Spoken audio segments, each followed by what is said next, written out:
Movie के start में हमें एक फैमिली दिखाई जाती है जिनके 3 बच्चे हैं। इनकी सबसे बड़ी बेटी का नाम है वॉयलेट। वॉयलेट एक इन्वेंटर भी है। वो अपने टाइम के अंदर हर चीज़ को इजाद करती रहती है। इसके पास जो भी चीज़ होती है वो अपने बाल बांधती है और इन चीज़ों को इस्तेमाल करके एक नई चीज़ बना लेती है। वहीं पर हमें दूसरा कैरेक्टर दिखाया गया है जिसका नाम है क्लाउस। उसने अपने घर में पढ़ी हर किताब को पढ़ लिया था। मजे की बात ये थी कि इसे किताब में लिखी हर बात याद थी और हर सफा नंबर भी याद था। 2 बहन भाइयों की एक और बहन है जिसका नाम है सनी। ये सबसे छोटा और प्यारा कैरेक्टर है। इसकी सबसे शानदार बात ये थी कि ये हर चीज को चबा जाती थी, वो चाहे कोई लकड़ी हो या फिर टाइल का टुकड़ा। कहानी कुछ आगे बढ़ती है और दिखाए जाते हैं बच्चों के पास कुछ बैंकर पहुंचते हैं। वो बैंकर बच्चों के पास आकर ये बताते हैं कि ये एक बुरे हादसे की वजह से तुम अपने पेरेंट्स को खो चुके हो। यानी कि वो ये बताते हैं कि तुम्हारे पूरे घर में आग लग चुकी है जिसकी अभी तक वजह मालूम नहीं हो सकी है। तीनों बहन भाई उस बैंकर के साथ अपने घर पहुंचते हैं और देखते हैं कि हर तरफ हर चीज जल चुकी है और अब उनके पेरेंट्स भी अब इस दुनिया में नहीं है। क्लाउस जाने से पहले एक रूम में एक दूरबीन को देखता है। ये बैंकर एक फाइनेंशियल बैंकर थे और ये उस फैमिली के पर्सनल बैंकर भी थे, इसलिए ये बैंकर उन बच्चों की हर चीज को भी संभाला करते थे। अब ये बैंकर बच्चों को एक गार्डियन के पास लेकर जाते हैं। ये उस गार्डियन के पास लेकर जाते हैं जो इस फैमिली के बहुत करीब थे। जब ये बच्चे गाड़ी से उतरते हैं तो ये एक बहुत ही खूबसूरत घर को देखते हैं। ये बच्चे ये समझते हैं कि हम एक बहुत ही अच्छी जगह पर आ गए हैं, लेकिन ये उनकी पहली और आखिरी गलती थी। अब बच्चे मुड़कर दूसरी तरफ देखते हैं तो वो एक डरावने से घर को देखते हैं जो कि एक जंगल में था। दरवाजा खुलते ही हमें उन बच्चों के फर्स्ट गार्डियन को दिखाया जाता है। ये गार्डियन बहुत ज्यादा लालची था, उसे बच्चे नहीं चाहिए थे बल्कि उनका पैसा चाहिए था, इसलिए वो जल्दी से उस बैंकर को वापस भी भेज देते हैं। और हम देखते हैं कि घर बहुत ज्यादा डरावना था, हर तरफ जाले ही जाले थे, सीढ़ियां टूटी हुई थी और हर तरफ डरावना सीन था। और इस घर के अंदर एक सीक्रेट रूम भी था जहाँ पर वो गार्डियन बच्चों को जाने के लिए मना कर देता है। उस गार्डियन का नाम काउंट ऑलिव था। बच्चों के आते ही काउंट ऑलिव उन्हें काम की लिस्ट पकड़ा देते हैं।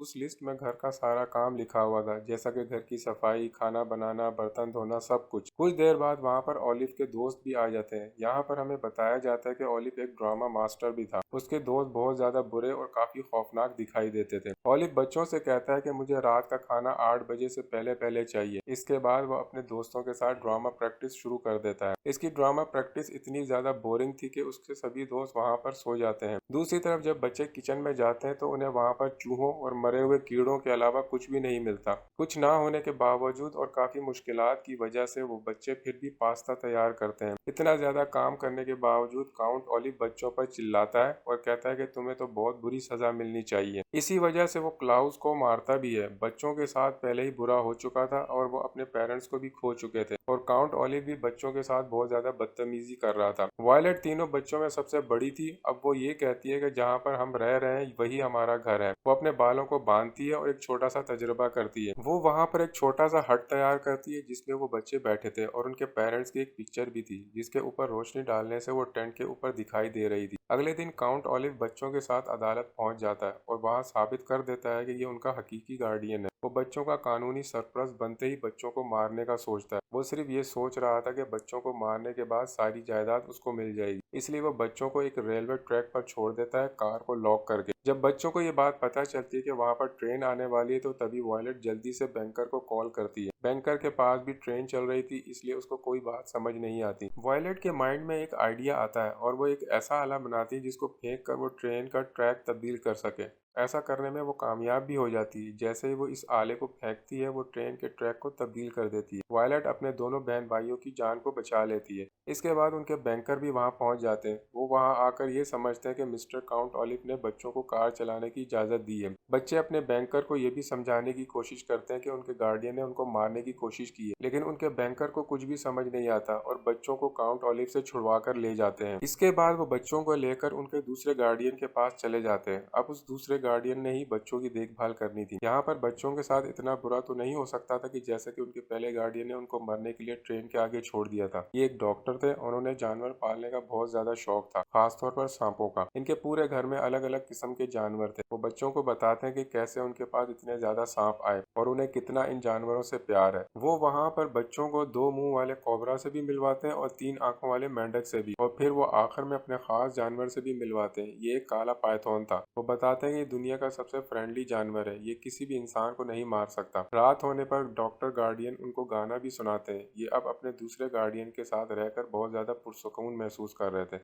वो उनको ये भी बताते हैं कि हमारे घर वाले भी हमें यही गाना सुनाया करते थे। अब वो डॉक्टर अगली सुबह सभी जानवरों और बच्चों को लेकर कहीं पर जाने वाले थे, तभी वहाँ पर एक और आदमी आ जाता है। ये आदमी उनको बताता है कि वो असिस्टेंट है। हालांकि बुलाया तो उसको डॉक्टर नहीं था, लेकिन ये आदमी एक बहरूपिया था। यहाँ पर हमें ये पता चलता कि ये शख्स कोई और नहीं बल्कि काउंट ऑलिव था। यहाँ पर भी बच्चों को मारने के लिए आ गया था। बच्चे अपने गार्डियन को बहुत ज्यादा बताने की कोशिश करते हैं, लेकिन उनके गार्डियन ये समझ ही नहीं पाते कि ये बच्चे क्या इशारा कर रहे हैं। बच्चों के माइंड में एक आइडिया आता है, वो सांप के ऊपर कुछ लिख कर अपने गार्डियन के पास भेज देते हैं। अब डॉक्टर को ये बात समझ आ जाती है कि ये आदमी जो उनका असिस्टेंट बनकर आया है असल में एक बहरूपिया है, लेकिन तब तक बहुत ज्यादा देर हो चुकी थी। अब बच्चे जब अपने गार्डियन को ढूंढने जाते हैं तो वो उनको नहीं मिलते। अब उन बच्चों को ये बात पता चल गई थी कि उनके गार्डियन अब इस दुनिया में नहीं रहे। पुलिस की तफ्तीश और काउंट ऑलिव के बयान से ये पता चलता है कि डॉक्टर गार्डियन को किसी और ने नहीं बल्कि उन्हीं के ब्लैक पाइथन ने मारा था। बच्चे उस बात पर एतराज करते हैं और कहते हैं कि ये जानवर बहुत फ्रेंडली है और वो उन्हें नहीं मार सकता। अब इस बात को कोई भी पुलिस वाला या बैंकर नहीं मानता। तभी यहाँ पर एक मौजज़ा हो जाता है। छोटी सी सनी उसी ब्लैक पाइथन के पास पहुंच जाती है। अब सभी यहाँ पर ये देखकर हैरान हो जाते हैं कि इतना बड़ा दिखने वाला सांप उसे काट नहीं रहा था बल्कि उसके साथ खेल रहा था। अब वहाँ पुलिस वालों को और बैंकर को ये बात पता चल जाती कि ये आदमी काउंट ऑलिव ही है। जब वो उसे पकड़ने वाले थे इससे पहले वो वहाँ से भाग जाता है। बच्चों का दूसरा गार्डियन भी मर चुका था। अब बैंकर के पास जो बच्चों की तीसरी गार्डियन थी वो थी एक लेडी। वो बच्चों को एक ऐसी जगह ले जाते हैं जहाँ पर घर पानी के ऊपर बना हुआ था। अब उस घर में से एक लेडी निकलती है, ये बच्चों की तीसरी गार्डियन थी। वो बच्चों को देखते ही उनकी फैमिली के बारे में पूछती है और वो सभी बच्चों को अपने घर के अंदर बुला लेती है।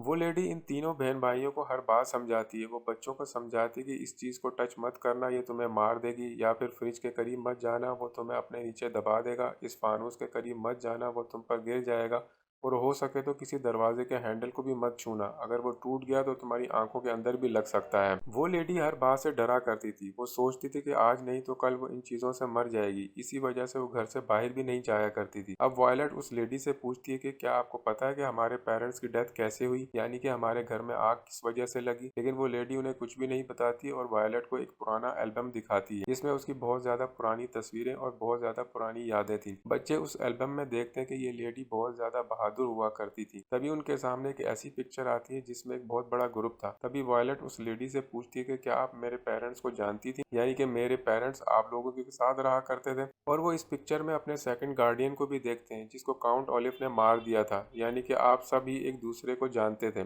पर तभी वो लेडी उस एल्बम को बंद कर देती है और उसके बारे में बात करना भी बंद कर देती है। इसके बाद वो लेडी बच्चों को एक रूम में लेकर जाती है जहाँ पर एक बड़ी सी कांच की विंडो थी। इस कांच की विंडो से एक बड़ा सा समंदर नजर आता था। वो लेडी बच्चों को अपने शौहर की डेथ के बारे में भी बताती कि कैसे उनकी डेथ हो गई थी और उसके शौहर को एक जोंक ने खा लिया था, वो भी इंसानों को सूंघ सकती है। इसके बाद अगले दिन बच्चे अपनी गार्डियन को लेकर मार्केट में जाते हैं और यहाँ पर एक और आदमी आ जाता है। ये एक कैप्टन था। ये कैप्टन उस लेडी से मीठी मीठी बातें करता है और उन्हें अपनी बातों में फंसा लेता है, और बच्चे 1 मिनट में पहचान लेते हैं कि ये तो काउंट ऑलिव है, ये फिर से हमें नुकसान पहुंचाने के लिए आए हैं। बच्चे अपनी गार्डियन को बहुत ज्यादा समझाने की कोशिश करते हैं। वो कहते हैं कि आप समझ जाएं, उन्होंने पहले भी हमारे गार्डियन को मार दिया था, ये अब भी हमें मारने आए हैं। मगर वो गार्डियन उनकी कोई भी बात नहीं सुनती और वो कैप्टन यानी काउंट ऑलिव को अपने साथ घर ले जाती है। घर पहुंचकर जब बच्चे अपनी गार्डियन को ढूंढते हैं तो उस वक्त तक काफी ज्यादा देर हो चुकी थी। वो देखते हैं कि वही शीशे वाली विंडो टूटी हुई थी और वहां पर एक सुसाइड का नोट भी लिखा हुआ था। जब वो इस नोट को पढ़ने की कोशिश करते हैं तो उन्हें पता चलता है कि इस नोट में तो काफी ज्यादा ग्रामर की मिस्टेक्स हैं। मगर वो यहाँ पर ये बात सोचते हैं कि उनकी गार्डियन तो कभी भी ग्रामर मिस्टेक्स नहीं करती थी। यहाँ पर हमें ये बात पता है कि क्लाउस को किताबों के बारे में काफी ज्यादा इन्फॉर्मेशन थी। वो वायलट को बताता है कि अगर कोई ग्रामर की गलती कर रहा है तो इसका मतलब ये है कि वो हमें कुछ बताने की कोशिश कर रहा है। गार्डियन हमें कोई ना कोई चीज बताना चाहती है।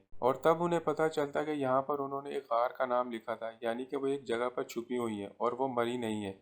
इसके बाद वहां पर एक बहुत बड़ा तूफान आता है, हर तरफ से हर सामान उड़ रहा था। जैसा कि उनकी गार्डियन ने बताया था बिल्कुल वैसा ही हो रहा था। गैस की टंकी लीक हो गई थी, किचन से गैस निकलने लगी थी जिसकी वजह से दरवाजे का हैंडल भी तकरीबन टूट चुका था, यानी कि वो हैंडल टूटकर उनकी आंखों में लगने वाला था। फ्रिज भी उस तूफान की वजह से इनके ऊपर गिरने वाला था। वो बच्चे तूफान से बचने के लिए ज़मीन पर लेट जाते हैं और जब वो तूफान रुक जाता है तो वो बच्चे देखते हैं कि वो मरे नहीं थे, वो अभी भी जिंदा थे। वो देखते हैं कि उनका घर दो हिस्सों में तकसीम हो गया है। वो सिर्फ एक लकड़ी के टुकड़े के सहारे पर खड़े हुए हैं। इतनी ज़्यादा खतरनाक चीज़ों का सामना करने के बावजूद वो अभी तक हारे नहीं थे। अब वो एक भारी सी चीज़ को उस लकड़ी पर मारते हैं ताकि वो लकड़ी का टुकड़ा झूल कर दूसरी तरफ जा सके और वो कूद कर ज़मीन पर पहुंच जाए। वो वहां पर आकर एक बोट में बैठते हैं और उस जगह पर जाने लगते हैं जहां पर उनकी गार्डियन अभी भी जिंदा थी। उस गार में पहुंचकर वो अपनी गार्डियन को आवाज़ लगाते हैं, जिसके बाद उनकी गार्डियन उनके पास आ जाती है। वो बच्चे अपनी गार्डियन से पूछते हैं कि आपके साथ क्या हुआ था। तो वो बच्चों को बताती है कि वो बहुत बड़ा जल्लाद था, उसने ज़बरदस्ती मुझसे वो नोट लिखवाया था। बच्चे अपनी गार्डियन को कहते हैं कि हम यहाँ पर आपको लेने आए हैं। पहले तो उनकी गार्डियन मना कर देती है, लेकिन फिर वो बच्चों के साथ जाने पर तैयार हो जाती हैं। अभी वो समंदर के दरमियान में ही थे, पर तभी वहां पर एक जोंक ने उनकी बोट पर अटैक कर दिया था। वहां पर पानी में से सभी जोंक उनकी बोट में आने लगी थी। तभी उन्हें अपनी तरफ एक और बोट आती हुई दिखाई देती है। अब वो इस बोट से मदद लेने के लिए जोर जोर से चिल्लाने लगते हैं। बोट किसी और की नहीं बल्कि काउंट ऑलिव की थी। वो फिर से बच्चों के पास पहुंच गया था। वो उनकी गार्डियन का हाथ पकड़ता है और कहता है कि मैं तुम्हें छोड़ दूंगा। काउंट ऑलिव उनकी गार्डियन को पानी में ही छोड़ देता है, यानी कि काउंट ऑलिव ने उनकी तीसरी गार्डियन को भी मार दिया था। मगर तभी वहां पर बैंकर और पुलिस वाले भी पहुंच जाते हैं। अब यहाँ पर ये दोनों बहन भाई फिर से पुलिस वालों को बताने की कोशिश करते हैं कि काउंट ऑलिव ने कितने ज्यादा लोगों को मार दिया है। अब वो हमारी जान के भी पीछे पड़े हुए हैं, लेकिन वो बैंकर बच्चों की बात बिल्कुल भी नहीं मानते। अब यहाँ पर काउंट ऑलिव इन सबको अपने ड्रामे के लिए इनवाइट करता है। बच्चों को यहाँ पर समझ नहीं आ रही थी कि आखिर ये क्या करना चाहता है, पर तभी क्लाउस को पता चलता है कि वो एक किताब की वजह से ऐसा कर रहा है। क्लाउस अपनी बहन से कहता है कि अगर हम दोनों की शादी अलग अलग हो जाती है तो हम अपनी प्रॉपर्टी के लिए लीगल नहीं है। तभी उन्हें ये बात समझ आती है कि काउंट ऑलिव एक प्लानिंग कर रहा है, यानी कि वो वायलेट से शादी कर लेगा और जैसे वो वायलेट से शादी करेगा उसकी सारी जायदाद उसके नाम हो जाएगी। वायलेट इससे शादी करने से मना कर देती है और कहती है कि कोई भी तुम्हारे इस ड्रामे पर यकीन नहीं करेगा। वो कहती है कि शादी जब तक एक लीगल जज के सामने नहीं होती तब तक शादी शादी नहीं मानी जाती। तभी काउंट ऑलिव उसको कहता है कि ये बात तो मैंने पहले ही सोच रखी थी, इसलिए मेरी पड़ोसन जज मेरी हेल्प करने के लिए यहाँ आई है। उसको तो ऐसा ही लगेगा कि वो एक ड्रामे का हिस्सा है। यहाँ पर वॉयलेट काउंट ऑलिव को बिल्कुल मना कर देती है कि मैं ऐसा बिल्कुल भी नहीं करने वाली। पर तभी काउंट ऑलिव एक बुरी हरकत करता है। उसने इनकी छोटी बहन सनी को पकड़ लिया था और घर की ऊपरी वाली मंजिल पर बांध दिया था। कहता है कि अगर तुमने मुझसे शादी से मना किया तो मैं तुम्हारी बहन को इतनी ऊंची बिल्डिंग से नीचे गिरा दूंगा। अब मजबूरन वॉयलेट को हाँ कहना पड़ती है और यहाँ पर स्टार्ट हो जाता है काउंट ऑलिव का ड्रामा। मगर अब भी क्लाउस ने हार नहीं मानी थी। वो ये सोच रहा था कि अगर वॉयलेट इस सूरत हाल में होती तो क्या करती। वो अपनी बहन को बचाने के लिए बिल्डिंग पर चढ़ना शुरू कर देता है और दूसरी तरफ ड्रामा भी चल रहा था। यहाँ पर शादी का सीन चल रहा था। सभी को ये लग रहा था कि ये सिर्फ एक ड्रामा है। अब क्लाउस उस रूम में पहुंच चुका था जहां पर काउंट ऑलिव ने उनको जाने से मना किया था। क्लाउस के हाथ में एक पेपर था जो कि उसको अपनी लेडी गार्डियन के घर से मिला था। पेपर के ऊपर एक आंख बनी हुई थी जो कि बिल्कुल सेम काउंट ऑलिव के रूम में बनी हुई आंख थी। उधर क्लाउस अपनी छोटी बहन को भी बचा लेता है। दूसरी तरफ ड्रामा भी खत्म होने वाला था और वॉयलेट मैरिज सर्टिफिकेट पर साइन कर रही थी। तभी दूसरी तरफ क्लाउस को भी ये बात समझ आ गई थी कि ये जो आंख के ऊपर सूरज की रोशनी पड़ रही है ये किसी भी चीज को जला सकती है। और अब यहाँ पर क्लाउस सिर्फ और सिर्फ सूरज की रोशनी का इंतजार कर रहा था कि जैसे ही उस आंख पर सूरज की रोशनी पड़ेगी वो इस जगह को तबाह कर देगा। सूरज की रोशनी पड़ते ही अब वो उस सर्टिफिकेट को जला देता है जो कि अभी अभी वॉयलेट ने साइन किया था। अब काउंट ऑलिव उन सबको चीख चीख कर ये बता रहा था कि तुमने तो इन बच्चों की बात नहीं सुनी। ये बच्चे तो कब से कह रहे थे कि सबके पीछे मेरा ही हाथ है और मैंने ही सबको मारा है। अब इस सर्टिफिकेट के जलते ही हर आदमी स्टेज पर आ जाता है जो उस ड्रामे का हिस्सा बना हुआ था और उसके बाद काउंट ऑलिव को सजा हो जाती है। अब काउंट ऑलिव की रियल सजा से पहले जज उसे वही सारी सजा देता है जो बच्चों ने अब तक बर्दाश्त किया था, यानी कि काउंट ऑलिव को सबसे पहले एक ट्रेन की पटरी पर बांध दिया जाता है, फिर जोंक से भरी एक बोट में भी छोड़ दिया जाता है। इसी के साथ उसे सांपों से भरी जगह पर रखा जाता है।